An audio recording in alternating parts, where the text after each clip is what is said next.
And away we go. This is the Movie Loft podcast with Tony, Hey, Phil, Hi. and Tom. True Romance. Tony's first time seeing it. never seen it. Love that. Can't picture that, but I got a glimpse from what you said when you walked in here, and it apparently it landed well with you. And I cannot believe that I slept on this movie. I can't believe that I was shocked. I'm to trying hear to think of what was going on in my life when this movie came out that I had just passed it over. yeah, when we found out that you hadn't seen it, that was I mean, this is a long time coming. You watching it because we found that Now, out you know, a while ago. My mind was blown that you This had is not seen this. Well, here, it's not strictly true that I've never seen it, because I do remember one night watching TV, flipping through the channels, and I saw the scene where Bronson Pinchot was in the 911, like driving around like a maniac, and then the drugs blew up in his face. I didn't know that this was the movie. And do you know how, like, when you're flipping through the channels, you're like, oh, okay. Yeah. And then you just keep going. And had I waited even a second longer, Yeah. I would have seen Chris Penn and Michael Madsen, and I would have been like, oh, what the fuck am I watching? This is, Oh yeah, Sizemore. Tom you know, Sizemore. I'm sorry. Yeah, I get Tom them mixed Sizemore, up yeah, too. yeah. I had to today writing down cast members. I'd press anyone to find a better ensemble cast. I Oh, really would. yeah. I really would. Here's the thing: is based on some of these people, it must have been like a friend project. They must have called in every favor. Well, I mean, speaking of who was it? Speaking of Sizemore, he was the one that got Gandolfini the role. So That's he wasn't crazy. in for consideration. Sizemore was like, check this dude out. The rest is history. Yeah. They wanted Brad Pitt for Clarence. He did. For Christian Slater's character. Yeah, yeah. He turned it down because he wanted to do Floyd, and he wanted to give Floyd a little bit more embellishment and go off script a Yeah. little. The way it really got made is he had written Reservoir Dogs and True Romance, and he had a friend who worked on the lot or was working for Tony Scott, and he got on and was able to get to Tony Scott, and Tony Scott had kind of a tender ear for him because he had been fired off Top Gun a couple times, and he just wanted to give him a chance, so he agreed to read them. From what Tony Scott said, he's a slow reader, but he read both scripts, Reservoir Dogs and True Romance, on a flight to Europe, and when he got off the plane, he wanted to make both of them. okay. And he told that to Quentin, and he told him to pick one, and he picked this one. And he wrote the True Romance script off of a friend's script that was like 500 pages called Open Road or something, and he brought it to Quentin, and he asked him to take a look at it or finish it or help him finish it or something. And I guess he had it for over a year, and when the guy got it back, it was nothing like. So and it had Pulp Fiction and True Romance in it, and some of Natural Born Killers in it. Mm. So then it was sat around for a few years until he wrote Reservoir Dogs, had them both in hand, and was able to get to Tony Scott. Yeah, well, in the final product, Tony Scott like completely rearranged Tarantino's original OG screenplay for Yeah, this. he did the time jumps I don't know and if- stuff. He couldn't yeah. quite get right. So apparently, Oh, no, there's like another- significantly. in the ending. Yeah, well, the change. I mean, to make a long story short, so to get into the nuts and bolts of it real fast. So his original script, I think it was totally fascinating. Starts with that Elvis soliloquy, right? Then it cut to the credits. Yeah, This is the OG. Cut to the credits. Then it goes to Drexel's character talking about like pussy eating and stuff. Yeah. And then it goes right from that to the scene at Dennis Hopper's. Yeah. Right at his dad's house. And like there's no like coke killing. There's no Drexel murder. There's no none of that shit. It drops right to them together. The audience says you have no idea like how they got together, how they met, like what the fuck they're doing. So the first act for the OG script is like the audience is just like, who are these people? What's going on? Yeah. The second act, like then that begins basically with Christopher Walken's character, and he gives all the color and all the background that Tony Scott freighted into the first act. Yeah. So then the audience gets on the same page as the characters, and then the third, I guess, is like, yeah, I mean, there's a lot going on there. I But mean, it's crazy, like, Yeah, and he went down that road and couldn't make it work, and then he backed out and he did it chronological. no. It feels like a Tarantino script, but it also without the Because Tarantino's original script was this nonlinear thing. Yeah, Like yeah. all of his stuff, you Yeah, know, and where that's you're what sort of Pulp Fiction was discombobulated more of. narratively. Exactly. Like Pulp Fiction, which, Yeah. I mean, And that's If- why they say this script actually had elements originally of all three of the films that got made in those 3 years. Totally see it. I love this goes through all my notes. Now we're done. It's just all about that. I just consolidated it down, which is great. That's fine. I love this picture. I always have. I've seen it 40 times. But I think it was 3 or 4 years ago. I was going down the rabbit hole on the script production for this. And my last 4 or 5 viewings, I just can't help but think like what it would be like if Tarantino had directed his original script in that sort of nonlinear fashion for this, and obviously used his own. It's just a curiosity. His own scoring. That's why Ebert called it like an explosion at the movie genre factory. I like that. With a lot going on. But to me, it seems squarely rooted in the 80s. When I was thinking about watching this movie before I rewatched it this week, all I kept hearing in my head was like Cradle of Love and Cruel Summer and like 80s songs. I don't know what it is, but it made me think of like something between like Desperately Seeking Susan and Natural Born Killers, which was another Tarantino script that kind of got, obliterated by Oliver Stone. I mean, it was fun to watch, but it's not really a great film, I mean, going into your first viewing with this, was this the kind of thing where it was like, was it more, what stuck out the most pre-watch? You're like, okay, True Romance coming up on the grid here. Was it like the outstanding cast? Was it that it was a Tarantino early script? Was that it like, probably not that it was a Tony Scott picture, but like, did anything stick out and like sort of? Well, what I remember of this movie was it was when it was being sold to us the first time around, it was a Christian Slater movie. Oh, right. Okay. Yeah. And which can be problematic at times for people. I think he's all right. I loved Heathers. I mean, I think he's... that's what he got it off the heat of that, too, what he did with that. I think he's a great actor. I mean, I didn't particularly love Pump It Up or... Pump Up the Volume. Yeah, you're trying to rewatch that. It's like, that's a hard landing. Gleaming the Cube was not great. And Cuffs was pretty terrible. Well, Cuffs was terrible. But those are three very different films that didn't work for very different reasons. At least Gleaming the Cube is what it is. But he played the same character in all those movies. Okay, fair enough. In my opinion. Like, he played the same, sort of... who he really broke cast to me was Robin Hood, Prince of Thieves. Oh, I didn't see that. You didn't see Kevin Costner, Robin Hood? No, I didn't see it. What? No. Damn. I just have a tough time. Like what turned me off of that one was he didn't even try to do like a British accent. He was like, "Don't get me started. I am British." The English have taken all we've got. Yeah. Well, then Tatanka. by God, we take it back. Yeah, exactly. Like, nah. Patricia Arquette in this movie. Not to put aside her acting in this, it's just really refreshing to look back and see such a strong role and such a strong aesthetic presence too. It's you know what, her role strikes me as something that I bet you that her and Juliette Lewis fought to get that. They did. Juliette Lewis was up for it, Julia Roberts. There was someone. Yeah, there's no way someone else. She's America's sweetheart. Yeah, hell no. About it. Yeah. But I thought the cinematography was incredible too. The cinematography, the pacing. I didn't like the cinematography a lot, but that's not like a.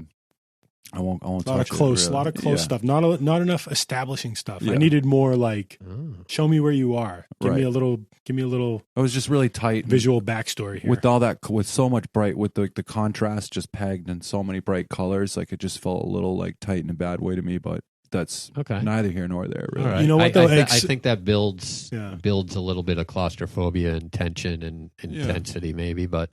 I don't know if that was the intent. So hearing you say that Tony Scott was also responsible for Top Gun reminds me a lot of like the most douche chilliest scene in cinema was where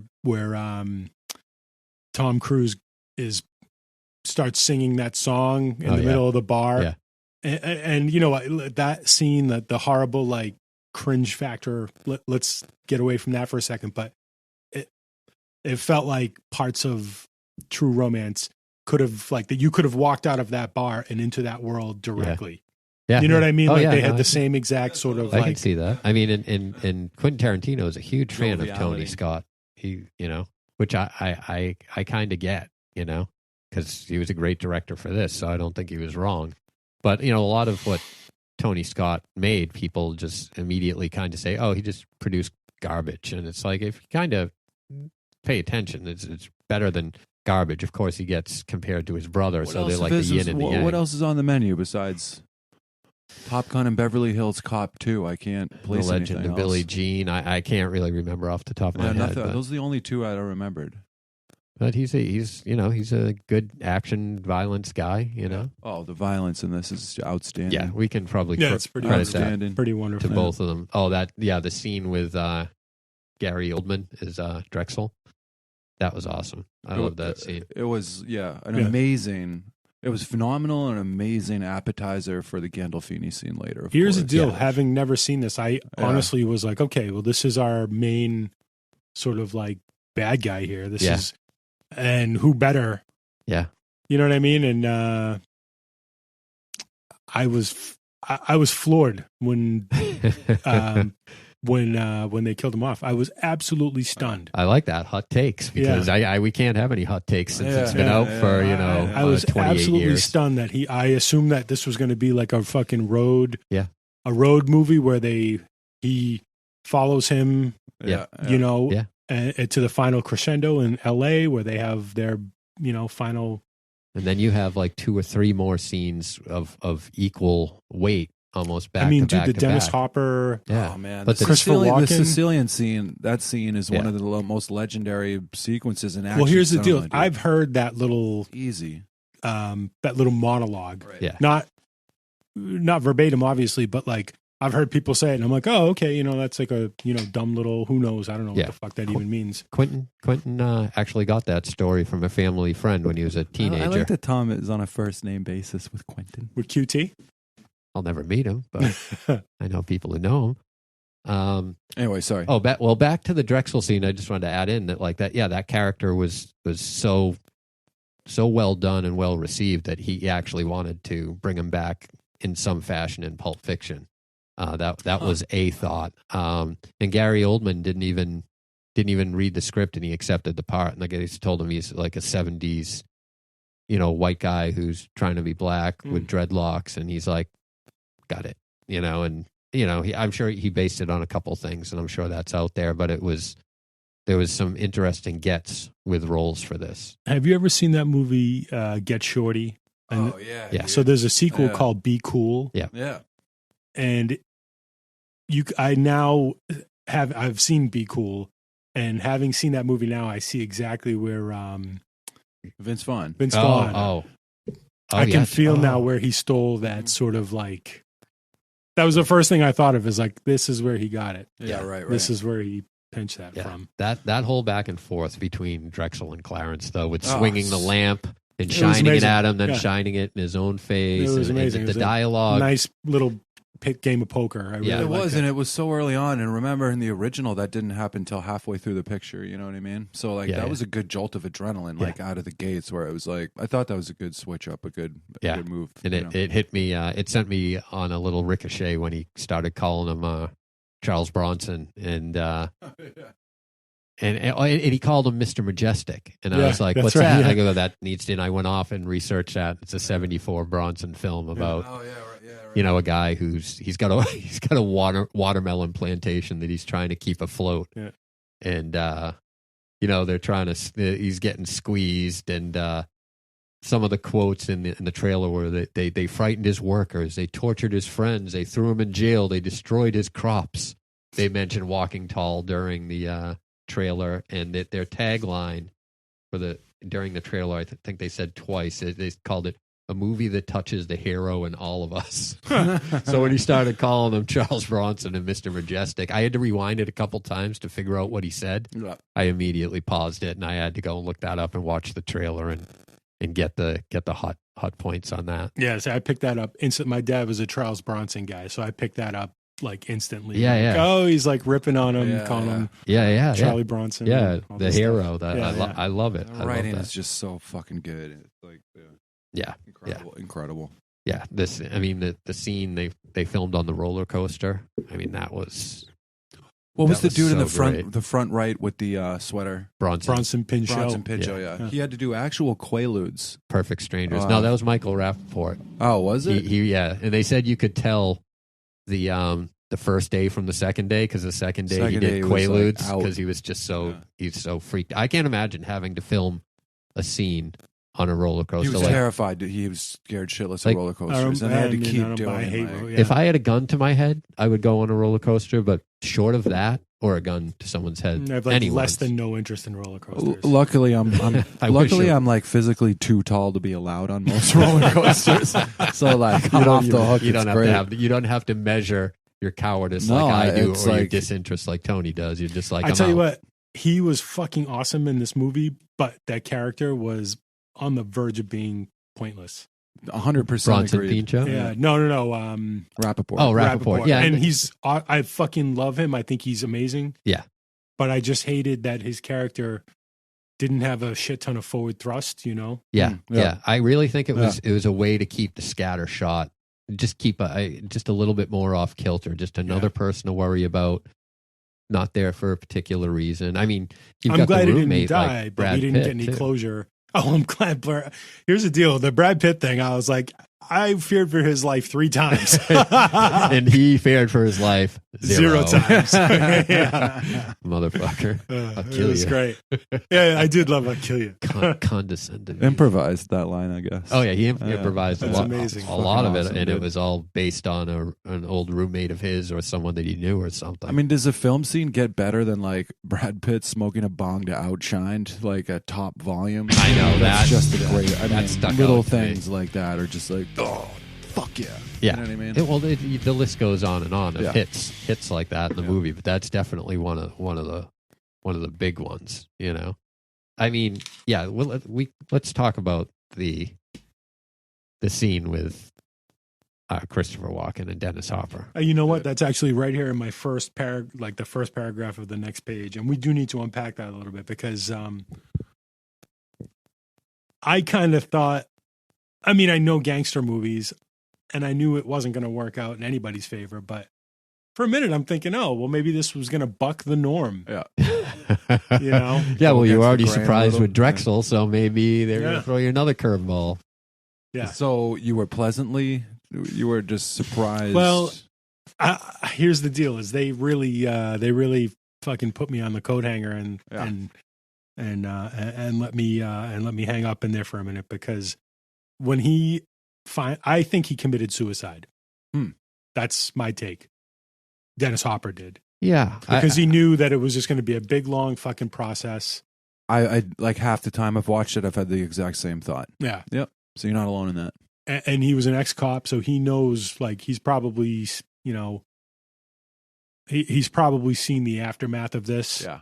Where, you know, they basically would just fucking skin people alive or whatever, you know, and Yeah. So he was probably Give me a clean death. exactly. Oh, He for probably sure. just figured, what can I do that's like an over the top, you know what I mean? Whether the story's true or not. Yeah. Yeah. Well, yeah, and it's funny. I think Totally. I said earlier that speech came from Quentin's mother's friend Jackie had a son, Donald or something. I called him Big D, which was Samuel Jackson's name in this film was Big D because it was a tip Big of the D. hat to him. Yeah.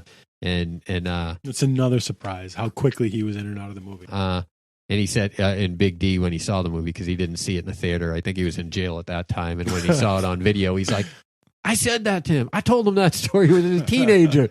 And Quentin does this great imitation of him saying, he's like, I can picture him saying, "I told him that shit's true. I told him." That's awesome. And he always remembered that, and he always wrote it down and wanted to find a way to use it. And I mean, and apparently it was just so the scene was so intense and also funny with some of the lines and the acting that they I guess the way they filmed it was to film all of Dennis Hopper's lines one day and all of Christopher Walken's lines the next day. Oh wow, That's what that's Yeah. Okay. Yeah, my only research, the only thing I turned up was that Hopper is afraid of like a gun being that close to his face. oh yeah. So he had to have a stunt double for the actual fake unloaded Okay. gun Yeah, to that go makes off sense. because he was like that petrified. Did you hear what happened with that stunt double? No. The stunt double, I think, was actually Tony Scott. And what they didn't realize is when they fire it, it ratchets forward. The middle of the barrel ratchets forward 3/8 of an inch, and he actually got his head Oh, he cut got it in open. the- And Dennis Hopper's like, "Yeah, I could have died on impact with a gun barrel." It's like, and I'm sure he said something clever, or at least Yeah, the legend is. But yeah, he's showed him, and he's like, "Okay." I get it. Rest in perpetual glory. Oh, I mean, he was amazing. His character knew when they went out and killed his dog. Yeah. He knew that Yeah. that was it. Yeah, when he says go outside and he's like, take care, shit. you know what? Yeah. That's it. And did you get to hear the dog in the back, Arnold? I didn't, but I just no. knew that was they wouldn't have established the dog again. Yeah, no. I bet the three of us have the same favorite Dennis Hopper role. I was just gonna ask, was there any favorite Hopper roles? I can't see how we'd have. I don't know that I have a favorite, but I know one of mine you haven't seen, so I don't know that you like more than Blue Velvet. Oh well, Blue. No. Okay. No. Yeah. No. Wait, have you equal? You've seen Blue Velvet? I've seen pieces of it a long time ago in a galaxy far away. Yeah, it can be tough. I can understand coming. But Easy at it. Riders is my favorite. Yeah. Oh, okay. Yeah, that's mine. For me, it's River's Edge and Blue Velvet. Those are definitely And Super that Mario stand Brothers, out. the movie. Money. It was great in Hoosiers too. Money. Town Drunk. Yes. My friends in college and we used to watch this like once a week every Friday. That's just like what we would do in the dorm room is watch this film. Like this anytime it's like, dude, Floyd scene. You gotta come like out of the bathroom or like. What year did this movie come out? 93. September 93. Okay, wow. All right. Makes me wonder when California came out. He did that with Juliette Lewis, and I think that was maybe the next year or something. That was a real dark movie. You know, this would explain why this movie kind of like snuck right past me. So I had just graduated high school. I was working overnights. Yeah. You know, I had like this, that, and the other going on. So I get now why. For some reason, I thought this came out in like 98. Yeah. No. And there are plenty of times where like I am just not like people ask me about certain music or certain movies, and I'm like, I'm drinking NA.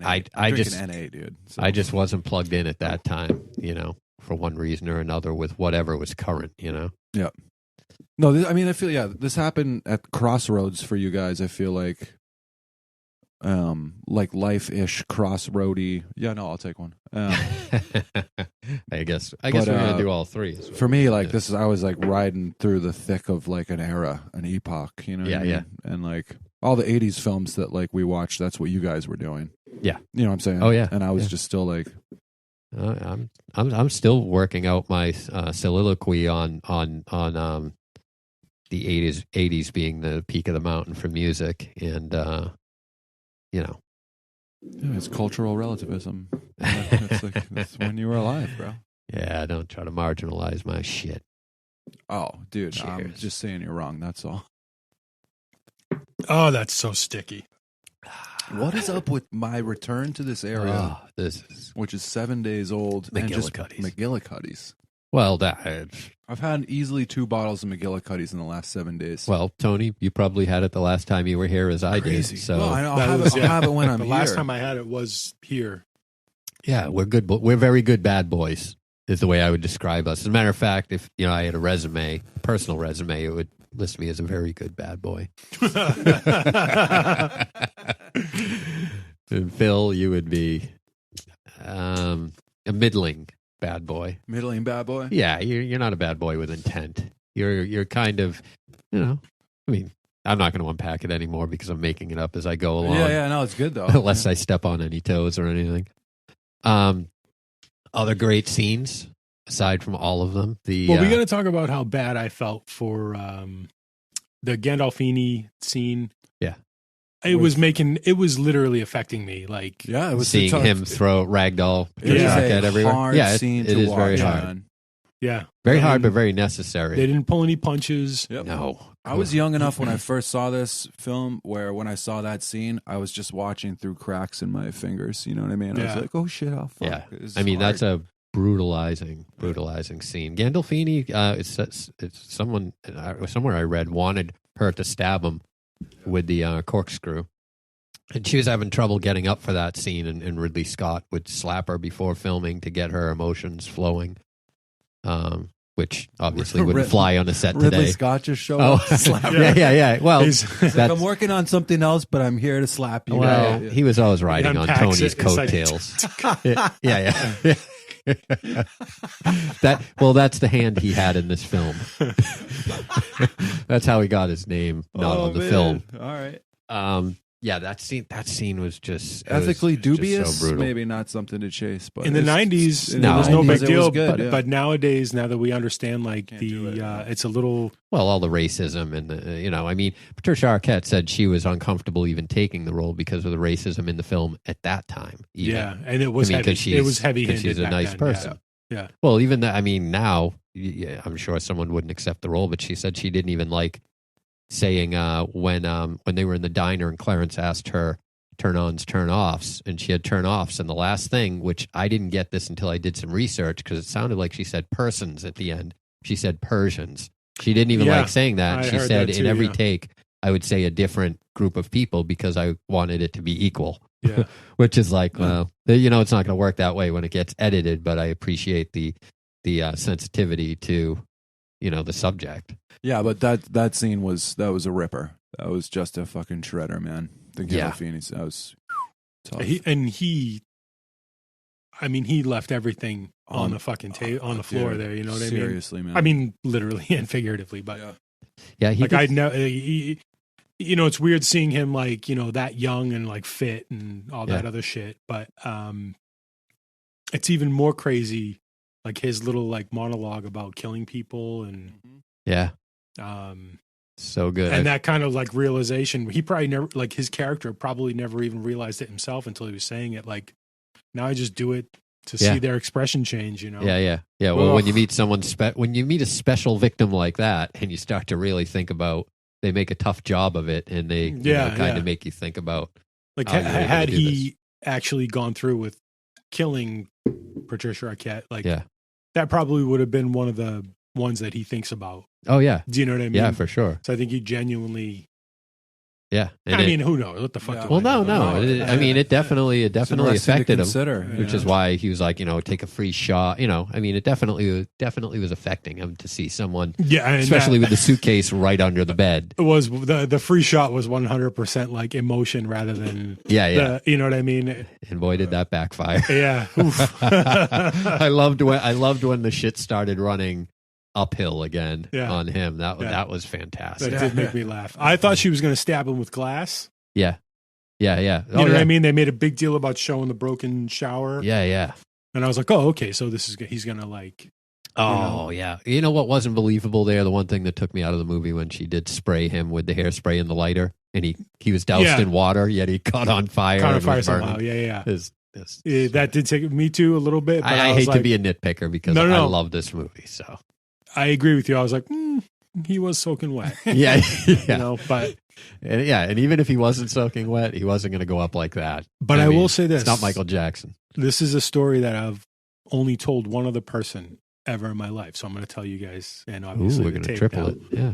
So when I was a kid, I used to skip school. Like, I didn't just do it a little bit. I skipped a lot of school, like to the point where I had to repeat grades, plural, because I just didn't go. Like school, That's a lot of skipping. I didn't like school. It was not my bag, baby. But anyway, once like the way I would skip school is I would basically just like wait it out. I would hear everybody leave, and I would fucking come out of my little cave and do my thing. Anyway, one of my earlier school skipping days.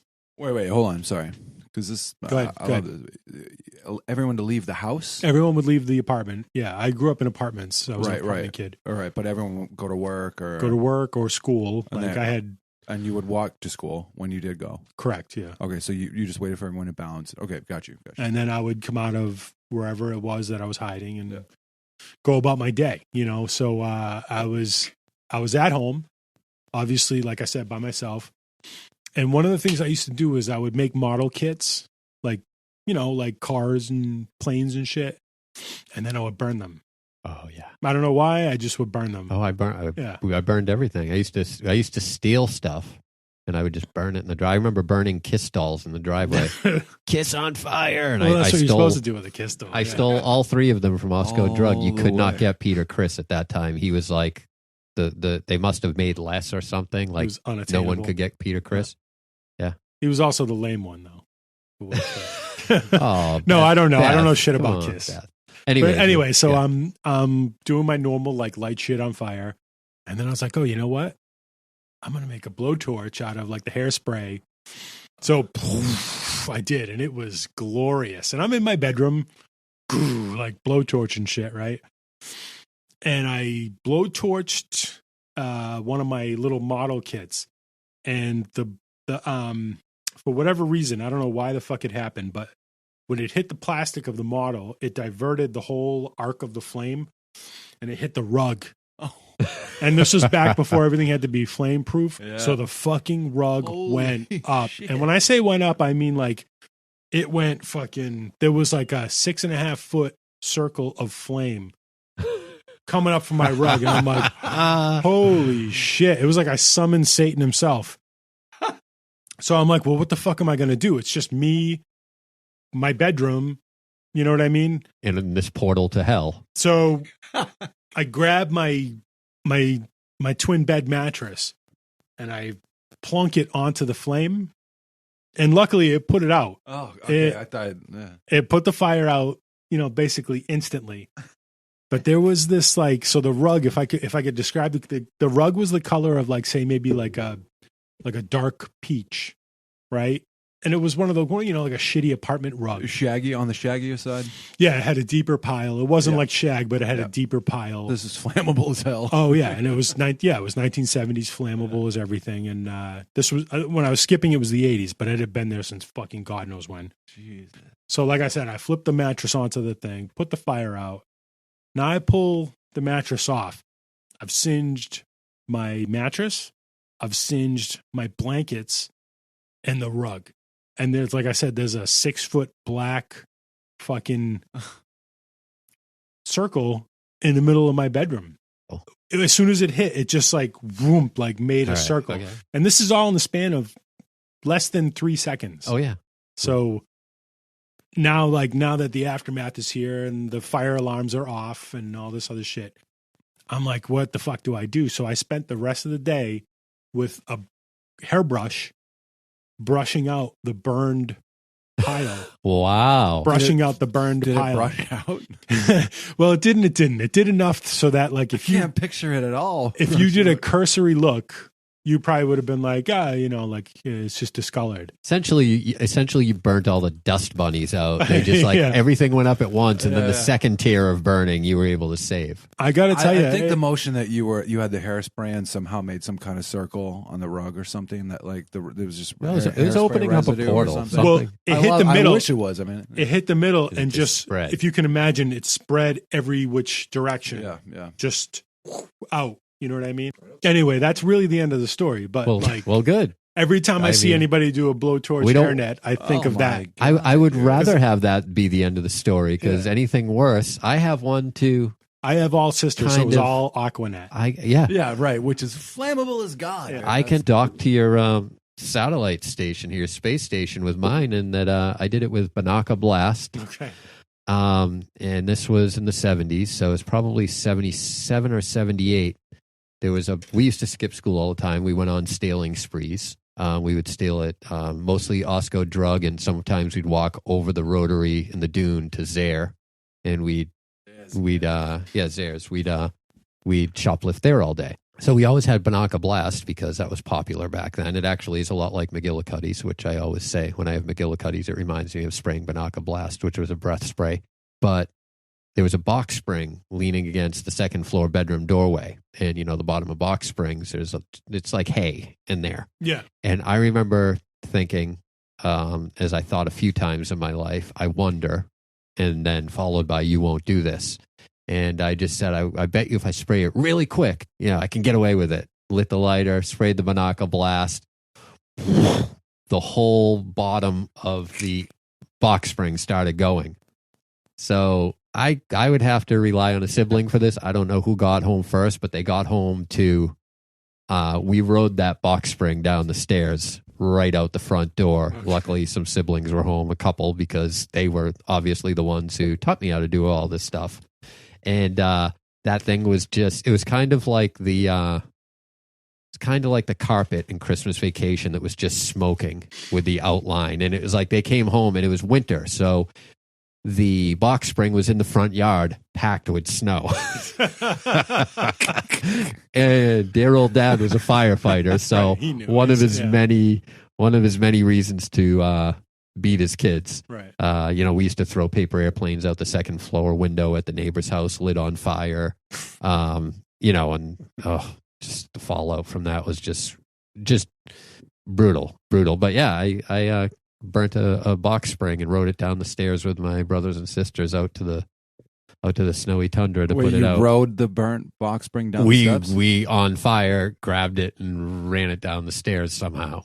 Oh, wow. Because I we thought packed it to snow. I mean, I'm sure that the big flames were probably out, but we packed it with snow to stop it from completely just burning. There's probably just was a ton of smoke at that point. Yeah.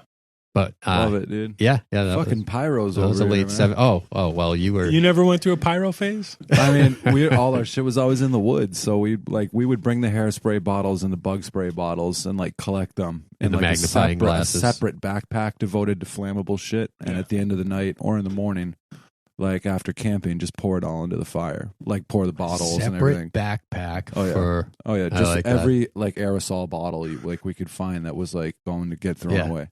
And yeah, at some point for like the grand finale of every camping thing, you'd just turn the backpack over and put it on the That's fire. amazing. And you'd have like a George Lucas size blast, Yeah, in yeah. the middle of the woods, and it was like, I mean, the first time we did it, like 4 of us burned our eyebrows off. You know what I mean? Yeah, that's You frightening. got what you It was the deserved. first time I ever smelled burnt hair in my life, and I was like, "That's not a pleasant smell." That's funny because your eyebrows are above your nose, but you still managed to. Yeah, it did happen. I think, yeah, that was as close as I got. So I guess I was a fucking pyro too. Yeah, guys. you were. I mean, it's kind of a rite of What kid passage. isn't, you know? Yeah, and then Growing their up own- without a screen or a fucking iPad, every kid's a pyro. We just evolved. that won't make the cut. So wait a minute, we gotta get back to I mean, we've got the roller coaster scene. I mean, the scene in the car with the Coke. I love that scene. I love watching it. Him trying to convince the girl to hold it. Like, who says he would have got searched? You know. I mean, I shouldn't be looking at the scene that critically, but he takes the Coke out of his pocket and tries to convince the girl that he's driving with to hold the Coke for him. And I love when she slaps him and it goes all over his face and the cop just walks up to the car. That's amazing. It almost doesn't fit in the movie. It's such an out there way for things to transpire, but it was so enjoyable because that guy was so insufferable. I mean, Yeah. to think that the cop is deaf. They're in a convertible in the middle of nowhere. Oh, I know when And he's he's walking up. to Jibber the- jabbing her about like, hold this. I mean, that cop would have to be fucking Mr. Magoo to not realize that there's like a full on argument between these two. That actually made me a little bit mad because I would have been, if I were the person involved, I would have been like, can they be more discreet? Like, is there a way that we can have a little You discretion? mean in the filmmaking? You yeah, would've said, make it exactly. more- because oh, yeah. because it's just like, I can't buy this scene whatsoever. Yeah. I mean, except the fact I don't think anyone was looking out for Elliot on any level on that film. I mean, that guy was. Although I will say he did have that good line before he, because when he got like the whip. No, go ahead. when he got caught with the Coke, and then they had the whole scene with the cops talking about how they turned him, Yeah. and got him to agree to, wear a wire and all this, and when he went in, with the, kind of towards the end with that big scene when he was going into the hotel, him being an actor, he said something like, Your motivation is not is to go to jail. Elliot, Yeah, your yeah. motivation is not to go to jail. I right, did actually right like before everyone walked It up was to really him. humanizing. Oh, I see a text from Dwayne Holmblad Yeah, what's coming Dwayne? in. What's Dwayne up to? I don't know. It's Thursday night. He's probably crying about something. I always answer the phone with him. It's a joke, and it's actually a good one. I don't have many, but whenever he calls, I hit answer, and as I'm lifting up to my head, I'm like, I don't know. He's probably having a breakdown, or he's, oh, hey, what's up, Dwayne? And he's just laughing as hard as he can every time. It's great. It's great. Now, what about the big climax scene, the gunfight, the hotel room, the elevator scene? It was great. I mean, it wasn't as like upsetting or gripping. I don't know what the right word is. It was good. It was. Yeah, yeah. It was a good finale. You Yeah. know, guns blazing, bonanza. Yeah. Well, the end of this movie, Clarence was supposed to die, but he got to live, and Tarantino thought it fit with the rest of the movie. Clarence living. Yeah, he was Yeah, supposed yeah, to yeah. die, but he Yeah. didn't in the movie itself. In the script, he did. Right, yeah. It wasn't that kind of film. Tony Scott got final cut for like script revisions. Like he didn't mangle it. Like Tarantino was fine with what he did, but it was not.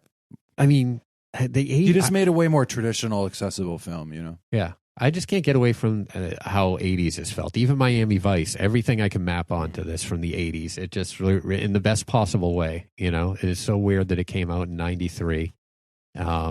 Because, you know, with Pulp Fiction and then like Natural Born Killers the next year, it all there's similarities, but they're just so different because this to me feels squarely in the 80s. There was nothing of this quality that was as fleshed out as this kind of film in the 80s. Right. Nothing at all. And that's down to I could say it's just down to the script, but of course, without directing and acting, you can't. You have to have the trifecta there to execute. It's a quintessential 90s picture for me for a lot of the reasons why you just said. That whole landscape, especially when they get out to LA, that's all 80s to me. Just the aesthetic of it? I don't really know the aesthetic I guess because the aesthetic covers a lot of things. It covers more than just the color palette. It covers more than just the location. Yeah, the aesthetic. Yeah. I mean, the depth. Yeah, there's something about it. It's got the best of what the 90s has to offer with what I definitely appreciate about the 80s. You know? There's nothing remotely this stylish in the 80s, you know what I mean? Yeah. Oh, you know what I rewatched this week is what is it? This Is Life, the Life Itself. Oh, Life Itself, maybe the Ebert doc. Yeah, the Ebert documentary. That thing's fantastic. Bro, you've seen I that? think you've seen. No, dog. I thought that you had. Such a special. It really is. It really is a special. No, I'll check it out though. Got to, dude. I love that there's it's a must watch. Yeah. Bro. Oh, absolutely. Like, this is must watch. Yeah. Was that your first time seeing it? No. I just knew there was something that I watched or heard that made me say I have to rewatch that, and I have to rewatch it now. Yeah. I mean, it was just a perfect representation of someone more than just a film critic, but just a vibrant, intelligent, thoughtful, considerate human being. Yeah. Who just And it you know what it was? I was watching the Parts Unknown on Chicago. That was fantastic. I had never seen that. Can't even place it. Yeah. It was like season 10 or 8 or something. So right when I watched that, because they covered a bar that he was a regular in before he got sober, the Old Town Ale House, and the stories from that and the people in it in Parts Unknown. I was like, I got to go back and watch this now because all those people were good friends of his from the Old Town Ale House. So they are in the Life Itself documentary that we watched, or you watched and I watched. You will watch. All right. Tally ho, dipshits.